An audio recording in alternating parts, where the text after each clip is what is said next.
My name is Fraser. My name is Mark. And we are the hosts of the geekiest show alive. To the outside world, we're ordinary geeks. But in the Fab International Studios, we talk comics and find other geeks just like us. This is Geek of the Week.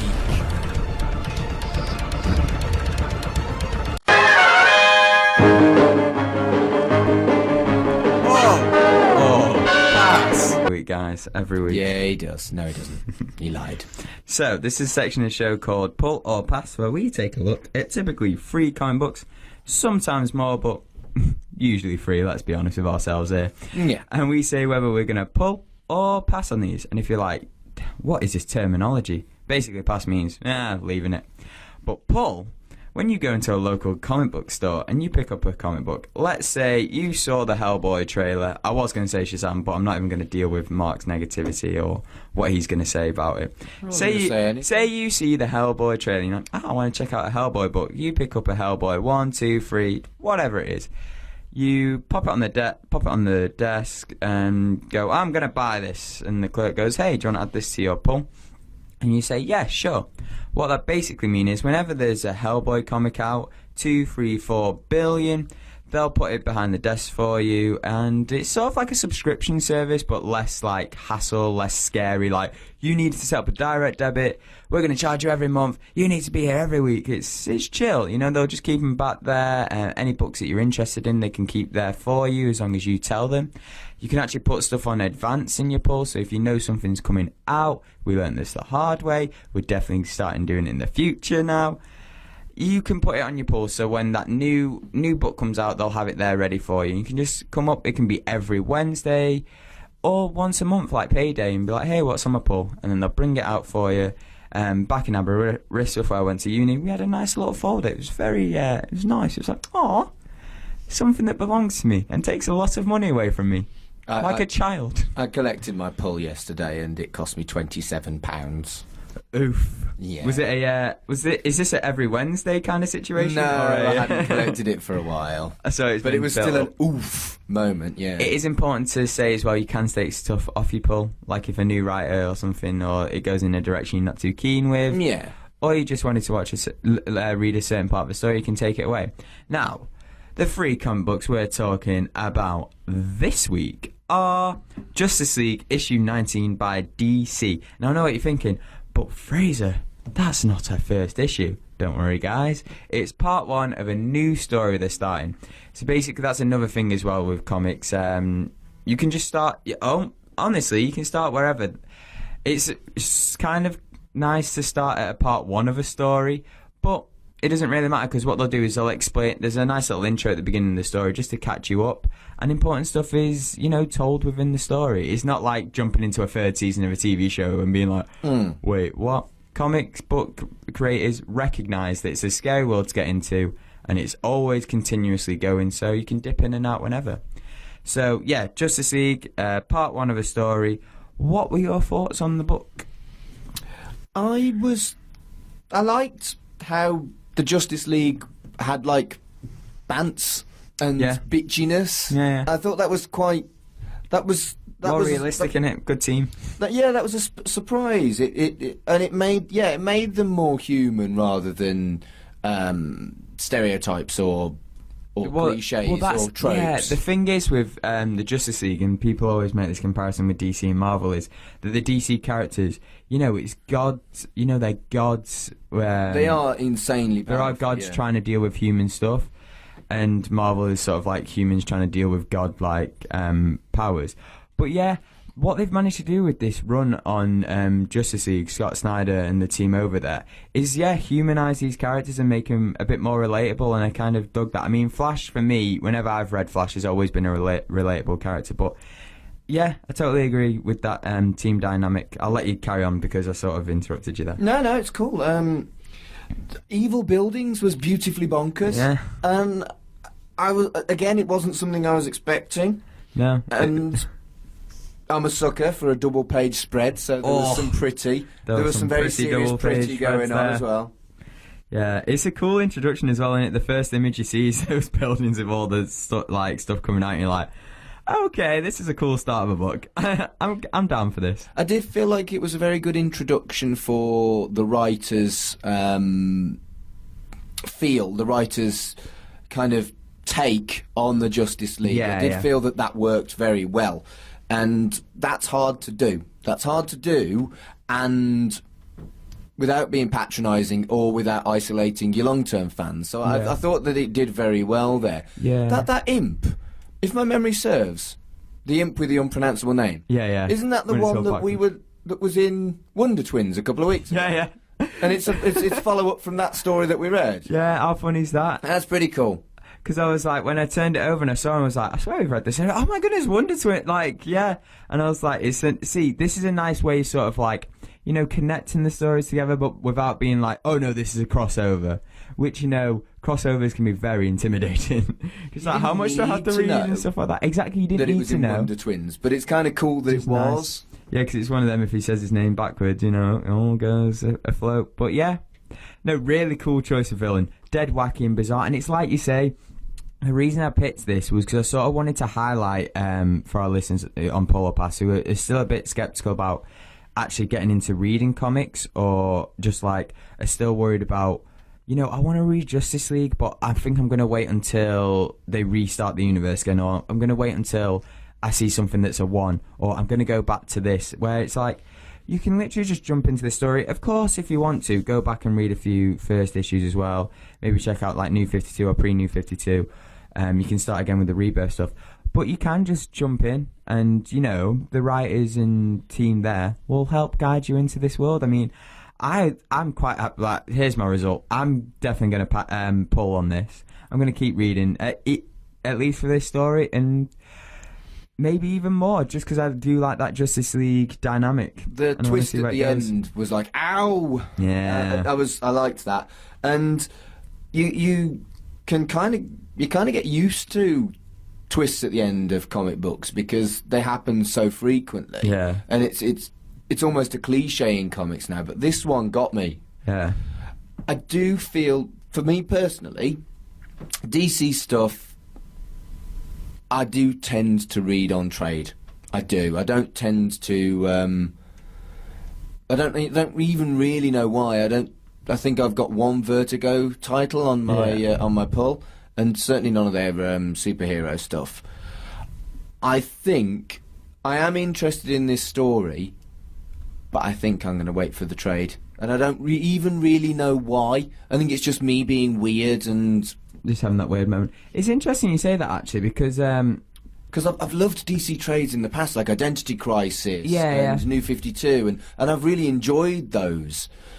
And I think maybe because that's the way I've always read DC, that's kind of why I want to read this in the same way. That's fair enough. The thing with me with DC is, the only ones I ever sort of trade wait for are the ones like the big events you mentioned, like Identity Crisis, like Heroes in Crisis. This is a pretty big event. Thanks to the show, Heroes in Crisis is on my pull, and that would have been something I would have trade waited for. And it's usually, like the big events I wait for, or like if I'm behind on a series and I want to catch up, or if I want more Booster Gold in my life, because he's got a load of stuff backdated, and I'm like, oh, here's a nice juicy trade. But for these, like when it's the character pieces, I do like to put them on my pull, because I like to see where it goes. Because the thing is with these, when it is a character-focused one, like for this one it's the Team Justice League, but for others it's like Batman and stuff like that, the trades are very, very weird in a way, because the trades almost do act like a comic would, because they have numbers on them. So like the Batman Rebirth, the Justice League Rebirth stuff will have 6 issues in one trade, and it'll say whatever the storyline was, and then it'll say 1 on it. So again, it does lead to that thing of like, oh, I don't want to jump onto the third trade. So you do sort of collect it sort of how you would. Yeah, it's true. How you would a pull. So for me, that was always a thing of just like, oh, just read it as a pull then and keep it going. But that, again, that's just my own personal preference. But I do agree with you. When there's a big story or big crossover, like The Button with Batman and The Flash. I was reading The Flash, but I was like, oh, I'll get The Button in trade, because it's a nice book that's almost not in continuity in a way. And that's what I kind of like with my trades that aren't too rooted in that current continuity, especially with DC, because DC always sort of like reboot their continuity with Crises and with Crises. Crises. Yeah. So when it comes to trades, I kind of like trades that aren't too focused on that set universe, if that makes sense. Or That it's does, like yeah. a story that can happen in any time or something like that. So yeah, like it's a long story. No, not a tangent tornado because it was relevant. No, it was relevant tornado. It was definitely tornado. It was relevant, but yeah, it'd definitely be a pull for me. I'm really interested because Scott Snyder's done some great stuff with DC. I've just recently been reading some of his older Batman stuff, and it's just incredible. So his take on the Justice League, I'm all down for it. I'm all down. Now, the next book we are gonna talk about is a very exciting book because we talked about this in our look forward to the year, and it's been a big deal for Marvel. They've been promoting it quite a lot. Is Cosmic Ghost Rider Destroys the Marvel History, and the way they promoted this at first was like they did all these different crucial events in Marvel, like who really saved the Fantastic Four, who took Spider-Man's suit after Spider-Man No More in issue 15, and all these big events, who really saved Jean Grey. And it's like Cosmic Ghost Rider destroys the Marvel Universe. So it was really exciting, and it was like, we've definitely got to put this on Pull or Pass. And I want to get your thoughts, Mark, before I delve into it a bit too much and just blabber on for ages. You were with. I was with you when you read this book, so I saw your reactions, and I'm sorry. Yeah, I imagine they're going to be different. I'm sorry. I really liked the concept. I thought the concept was really cool. Yeah, but Frank Castle didn't resonate right with me. It's a different Frank Castle than you usually expect. He's never been callous. He's been ruthless and brutal with bad people, but he's never been callous and blasé about it like he is in this book. Yeah. It felt more like Deadpool than the Punisher. You know what? I was about to say that the humor, they put a lot of humor in this because it's a very humorous book. I'll delve into it more why it's so hilarious, or like the humor they're going for. But yeah, this Frank Castle was very much it was a Deadpool that we saw in the past. Deadpool now is less and less a mercenary, less and less killing people. He's more like, hey, I'm a wacky Deadpool guy. You know, he's sort of starting to appeal more to kids and stuff like that. And you know, he's just like super wacky. But there was like, I think it's Deadpool Kills the Marvel Universe. Well, where I was going to mention that. Where he already done something similar to this with Deadpool. Where he was like, okay, yeah, I'm still wacky and fun, but, you know, I'm a mercenary. I'm pretty dangerous. So this is sort of like that sort. They've had to take that element of Deadpool back, and it's a shame that we can't see this with actual Deadpool. Like if this same situation was Wade Wilson, I feel like it would probably work a bit better. But it's already been done with Deadpool Kills the Marvel. No, but I feel like this is different because I want to read out the first page because this is hilarious. It basically accounts to why, because some of you might be like, wait, Ghost Rider, Frank Castle, and Cosmic? What? They go through at the beginning. They talk about Frank Castle, you know, dedicated Marine and all that. He was fought crime as a Punisher, and then they mention he died, and then he returned as Ghost Rider, Spirit of Vengeance. So you just think, all right, that's pretty hilarious. That's a bit wacky, a bit crazy. And then he became Galactus Herald. You're like, wait, what? And then he became the Black Cat right hand of Thanos. And I'm sorry, what happened here? And then he died again. And then he went to Valhalla, and then to right his wrongs, he goes back in time to when Thanos is a baby. He goes to kill Thanos as a baby. He goes, no, I'll raise him. In the comic, you see Thanos wearing in a Punisher get-up. He's been that influenced by Frank Castle. It's this bizarre situation. So now he's going back in time again, but he's a bit lost, and he's just going through moments in Marvel history and sort of, you know, affecting them in a way. And this is such a wacky, crazy concept. Again, 100% agree. If this was Wade Wilson, it'd be, you know, you'd expect it a bit more like a Deadpool sort of thing. But I do like this. I'm starting to think of this Frank Castle more as a different Frank Castle than the Frank Castle we've, you know, come to expect, the Punisher. And it is a very much Deadpool take of Frank Castle. And is this main continuity? Is this what actually happened to Frank Castle, or is this LOL alternative reality? It's if it's not the latter, I really don't like it. It's one of them. I think it's take it or miss it. Like, if it gets really popular, it probably will be continuity, but then they could always, you know, they can always retcon it and just be like, oh no, and then Frank Castle went really back, and he went back in time and never made the deal with the devil, or never made a deal with this.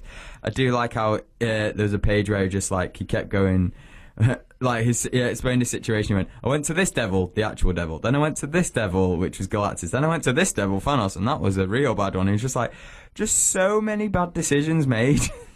The Punisher's not funny. The Punisher is about a guy who. But this is not the Punisher. Traumatized by his family being murdered. This is Cosmic Ghost Rider.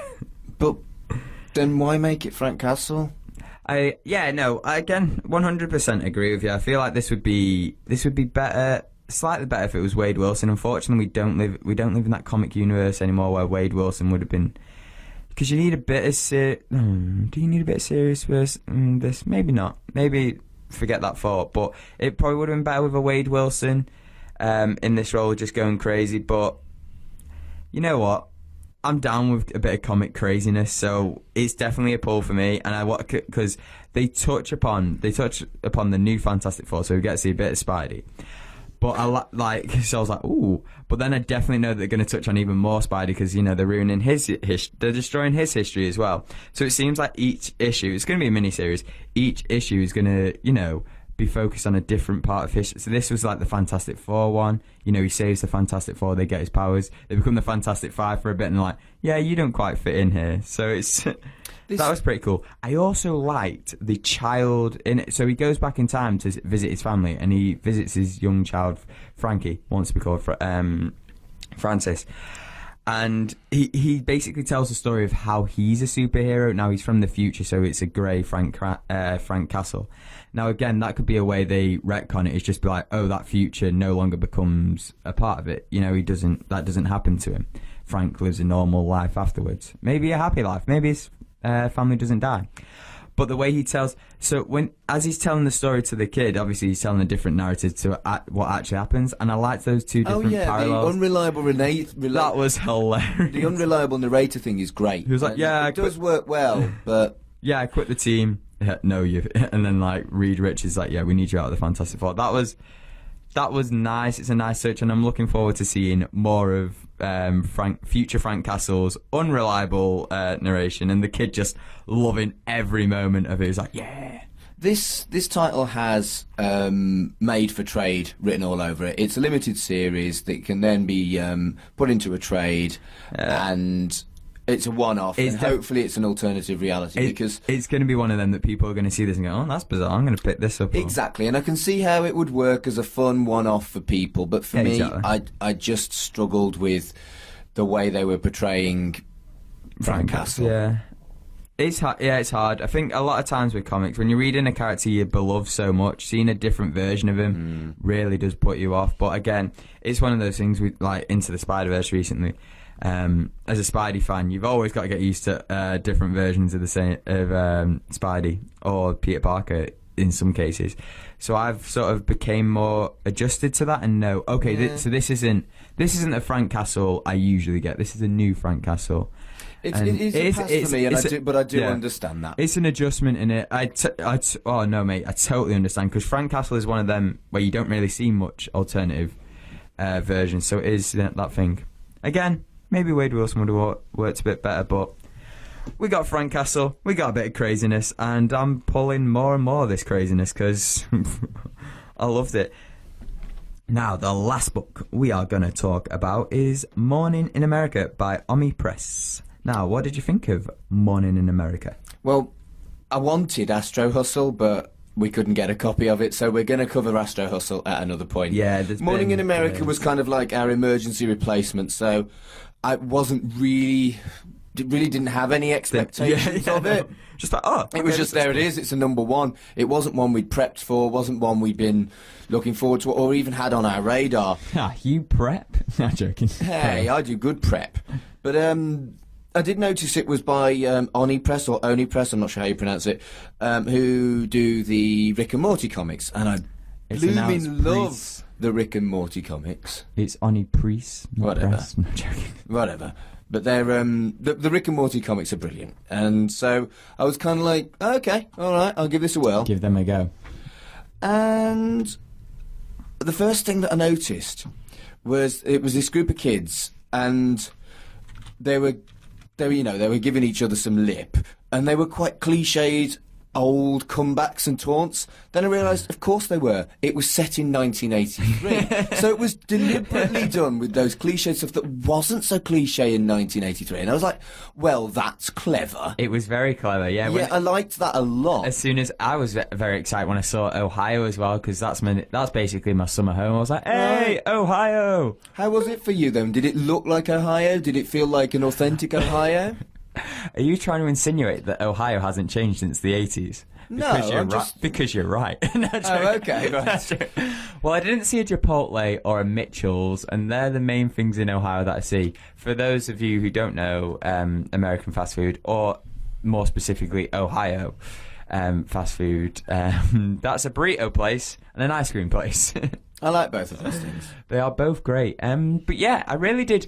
Again, I enjoyed that sort of that teen dynamic and stuff like that, and like you say, them having each other, like having a go at each other, and the 80s vibe. It's a very popular thing at the moment in pop culture, is going to the 80s, having a young a young cast and stuff like that, your Stranger Things and so Paper Girls.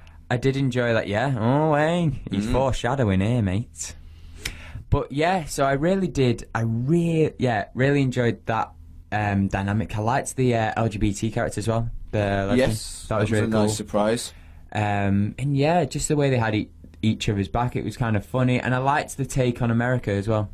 Yeah, it was a book about friendship and young girls forming strong bonds, and it was a pleasant surprise. I didn't know what to expect.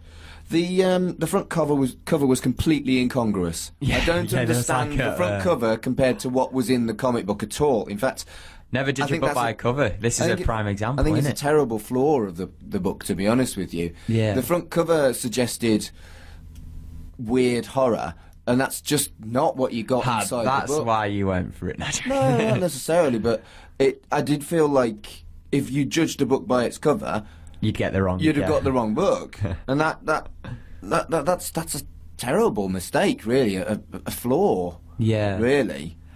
Did enjoy the story we got. I will see. I had the twist though for me because I'm quite afraid of cat. You are. So when we got a nice teen dynamic, I was like, oh yay! No horror. But then I was always expecting the horror to creep in at some point, so it was always on edge. And it didn't. But no, I did enjoy it, and you know what? What am I going to do? Yeah, I'll give it a pull, and I'll let you know if the horror comes in. I might stop pulling it, and I'll let you know, and then you can carry on with the pull. But it was, like you say, a pleasant surprise, and I liked. It seemed very fitting this month being Women's History Month that we picked this book up, and it did remind me of what we're doing in Trade Off. Mark mentioned before, Paper Girls, and I was like, oh, okay, I'm digging this vibe. Yeah. So it's pass. Pull for me. My goodness, it's a pass. Could you imagine if I changed my mind that quickly? I was like, yes, I've said all these good things. No, forget it. It is a pass for me, but it was still a pleasant surprise. It wasn't really to my taste as a book, but I saw that it was good quality, and I did enjoy it. But I think that's it's not something I want to be spending the English equivalent of $3.99 a month on, unfortunately. But it's still. I can see how it's a good book. Yeah, I think it's nice, this Pull Pass section, because like you say, we get to read books we wouldn't necessarily do, and sometimes we pass on them, but not necessarily because they're a bad book, but because it's not our personal taste. Now, they're our personal taste, but we want to know your fellow geeks' personal taste. Were any of these books on your pull? No spoilers for Astro Hustle. Did you read any of these and pass on them?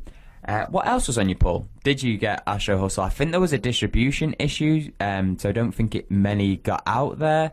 When you do read Astro Hustle and when we read it, we would love to know your thoughts. Probably talk about it next week, fingers crossed. I think so. But anything else on your pull? Anything else you picked up this week and passed upon? We want to know. Like we always say, we've got a Facebook discussion group. We've got Twitter. Feel free to at us.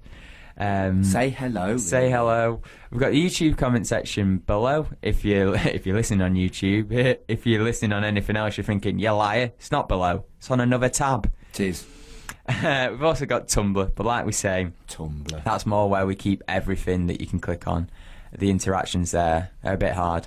And it's a bit weird, Tumblr. I always get scared. Whenever I click on and put stuff on there, there's stuff that comes up that's suggested, and I'm like, I don't like or follow anything, so I'll get absolutely anything. Most of the times it's based off the hashtags I use, so there is comic book stuff there where I was like, okay, I can appreciate Tumblr. And then there's stuff where I'm like, I cannot appreciate Tumblr. That is gross. Thanks for listening to Geek of the Week. Be sure to tune in next week. Same geek time, same geek channel. And if you want to follow us on social media, it's at GOTW Radio on Twitter. Search for Geek of the Week Radio Show on Facebook. And to listen again, it's www.mixcloud.com/Geek of the Week Radio Show.